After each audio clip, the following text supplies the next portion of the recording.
ओम नमो भगवते वासुदेवाय। श्रीमद्भागवत महापुराण द्वितीय स्कंद अध्याय 4। राजा का सृष्टि विषयक प्रश्न और सुखदेव जी का कथा आरंभ। सूत जी कहते हैं, सुखदेव जी के वचन भगवत तत्व का निश्चय कराने वाले थे। उत्तरानंदन राजा परीक्षित ने उन्हें सुनकर अपनी शुद्ध बुद्धि भगवान श्री कृष्ण के चरणों में अनन्य भाव से समर्पित कर दी। शरीर, पत्नी, पुत्र, महल, पशु, धन, भाई बंधु और निष्कंटक राज्य में नित्य के अभ्यास के कारण उनकी दृढ़ ममता हो गई थी। एक क्षण में ही उन्होंने उस ममता का त्याग कर दिया। शौनक आदि ऋषियों, महामनस्वी परीक्षित ने अपनी मृत्यु का निश्चित समय जान लिया था, इसलिए उन्होंने धर्म, अर्थ और काम से संबंध रखने वाले जितने भी कर्म थे उनका संन्यास कर दिया। इसके बाद भगवान श्री कृष्ण में सुदृढ़ आत्मभाव को प्राप्त होकर बड़ी श्रद्धा से भगवान श्री कृष्ण की महिमा सुनने के लिए उन्होंने श्री सुखदेव जी से यही प्रश्न किया जिसे आप लोग मुझसे पूछ रहे हैं। परीक्षित ने पूछा, भगवत स्वरूप मुनिवर, आप परम पवित्र और सर्वज्ञ हैं। आपने जो कुछ कहा है वह सत्य एवं उचित है। आप ज्यों जो भगवान की कथा कहते जा रहे हैं त्यों त्यों मेरे अज्ञान का पर्दा फटता जा रहा है। मैं आपसे फिर भी यह जानना चाहता हूं कि भगवान अपनी माया से इस संसार की सृष्टि कैसे करते हैं। इस संसार की रचना तो इतनी रहस्यमयी है कि ब्रह्मादि समर्थ लोकपाल भी इसके समझने में भूल कर बैठते हैं। भगवान कैसे इस विश्व की रक्षा और फिर संहार करते हैं। अनंत शक्ति परमात्मा किन किन शक्तियों का आश्रय लेकर अपने आप को ही खिलौने बनाकर खेलते हैं। वे बच्चों के बनाए हुए घरौंदों की तरह ब्रह्मांडों को कैसे बनाते हैं और फिर किस प्रकार बात की बात में मिटा देते हैं। भगवान श्री हरि की लीलाएं बड़ी ही अद्भुत अचिंत्य हैं। इसमें संदेह नहीं कि बड़े बड़े विद्वानों के लिए भी उनकी लीला का रहस्य समझना अत्यंत कठिन प्रतीत होता है। भगवान तो अकेले ही हैं। वे बहुत से कर्म करने के लिए पुरुष रूप से प्रकृति के विभिन्न गुणों को एक साथ ही धारण करते हैं अथवा अनेकों अवतार ग्रहण करके उन्हें क्रमशः धारण करते हैं। मुनिवर, आप वेद और ब्रह्म तत्व दोनों के पूर्ण मर्मज्ञ हैं, इसलिए मेरे इस संदेह का निवारण कीजिए। सूत जी कहते हैं, जब राजा परीक्षित ने भगवान के गुणों का वर्णन करने के लिए उनसे इस प्रकार प्रार्थना की, तब श्री सुखदेव जी ने भगवान श्री कृष्ण का बार बार स्मरण करके अपना प्रवचन प्रारंभ किया।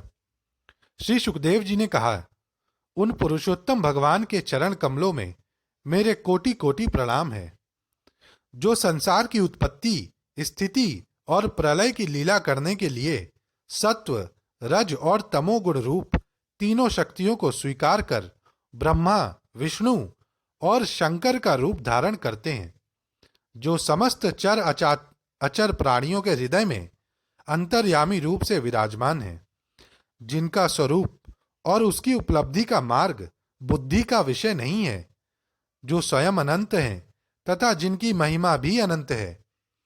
हम पुनः बार बार उनके चरणों में नमस्कार करते हैं, जो सत्पुरुषों का दुख मिटाकर उन्हें अपने प्रेम का दान करते हैं, दुष्टों की सांसारिक बढ़ती रोककर उन्हें मुक्ति देते हैं, तथा जो लोग परमहंस आश्रम में स्थित हैं उन्हें उनकी भी अभिष्ट वस्तु का दान करते हैं, क्योंकि चर अचर समस्त प्राणी उन्हीं की मूर्ति हैं, इसलिए किसी से भी उनका पक्षपात नहीं है। जो बड़े ही भक्त वत्सल हैं और हठ पूर्वक भक्तिहीन साधन करने वाले लोग, जिनकी छाया भी नहीं छू सकते, जिनके समान भी किसी का ऐश्वर्य नहीं है, फिर उससे अधिक तो हो ही कैसे सकता है, तथा ऐसे ऐश्वर्य से युक्त होकर जो निरंतर ब्रह्म स्वरूप अपने धाम में विहार करते रहते हैं, उन भगवान श्री कृष्ण को मैं बार बार नमस्कार करता हूं, जिनका कीर्तन, स्मरण, दर्शन, वंदन, श्रवण और पूजन जीवों के पापों को तत्काल नष्ट कर देता है। उन पुण्य कीर्ति भगवान श्री कृष्ण को बार बार नमस्कार है। विवेकी पुरुष जिनके चरण कमलों की शरण लेकर अपने हृदय से इस लोक और परलोक की आसक्ति निकाल डालते हैं और बिना किसी परिश्रम के ही ब्रह्म पद को प्राप्त कर लेते हैं। उन मंगलमय कीर्ति वाले भगवान श्री कृष्ण को अनेक बार नमस्कार है। बड़े बड़े तपस्वी, दानी, यशस्वी, मनस्वी, सदाचारी और मंत्र वेत्ता जब तक अपनी साधनाओं को तथा अपने आप को उनके चरणों में समर्पित नहीं कर देते, तब तक उन्हें कल्याण की प्राप्ति नहीं होती। जिनके प्रति आत्मसमर्पण की ऐसी महिमा है, उन कल्याणकारी कीर्ति वाले भगवान को बार बार नमस्कार है। किरात, हूण, आंध्र, पुलिंद, पुलकस, आभीर, कंक, यवन और खस आदि नीच जातियां तथा दूसरे पापी जिनके शरणागत भक्तों की शरण ग्रहण करने से ही पवित्र हो जाते हैं, उन सर्वशक्तिमान भगवान को बार बार नमस्कार है। वे ही भगवान ज्ञानियों के आत्मा हैं, भक्तों के स्वामी हैं, कर्म कांडियों के लिए वेद मूर्ति हैं, धार्मिकों के लिए धर्म मूर्ति हैं और तपस्वियों के लिए तपः स्वरूप हैं। ब्रह्मा, शंकर आदि बड़े बड़े देवता भी अपने शुद्ध हृदय से उनके स्वरूप का चिंतन करते और आश्चर्यचकित होकर देखते रहते हैं। वे मुझ पर अपने अनुग्रह की, प्रसाद की वर्षा करें। जो समस्त संपत्तियों की स्वामिनी लक्ष्मी देवी के पति हैं, समस्त यज्ञों के भोक्ता एवं फलदाता हैं, प्रजा के रक्षक हैं, सबके अंतर्यामी और समस्त लोकों के पालन करता है तथा पृथ्वी देवी के स्वामी हैं, जिन्होंने यदुवंश में प्रकट होकर अंधक, विष्णि और यदुवंश के लोगों की रक्षा की है तथा जो उन लोगों के एकमात्र आश्रय रहे हैं। वे भक्त वत्सल संत जनों के सर्वस्व श्री कृष्ण मुझ पर प्रसन्न हो।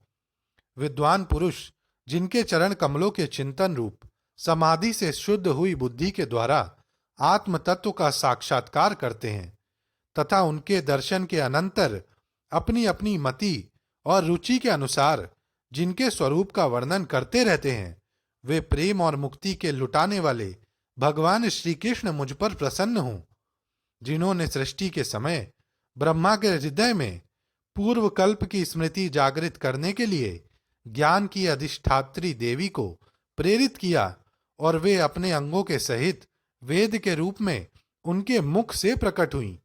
वे ज्ञान के मूल कारण भगवान मुझ पर कृपा करें, मेरे हृदय में प्रकट हों। भगवान की पंच महाभूतों से इन शरीरों का निर्माण करके इनमें जीव रूप से शयन करते हैं और 5 ज्ञानेंद्रिय, 5 कर्मेंद्रिय, 5 प्राण और 1 मन, इन 16 कलाओं से युक्त होकर इनके द्वारा 16 विषयों का भोग करते हैं। वे सर्वभूत भगवान मेरी वाणी को अपने गुणों से अलंकृत कर दें। संत पुरुष जिनके मुख कमल से मकरंद के समान झरती हुई ज्ञानमयी सुधा का पान करते रहते हैं, उन वासुदेव अवतार सर्वज्ञ भगवान व्यास के चरणों में मेरा बार बार नमस्कार है। परीक्षित, वेद गर्भ स्वयंभू ब्रह्मा ने नारद के प्रश्न करने पर यही बात कही थी, जिसका स्वयं भगवान नारायण ने उन्हें उपदेश किया था, और वही मैं तुमसे कह रहा हूं। ओम नमो भगवते वासुदेवाय।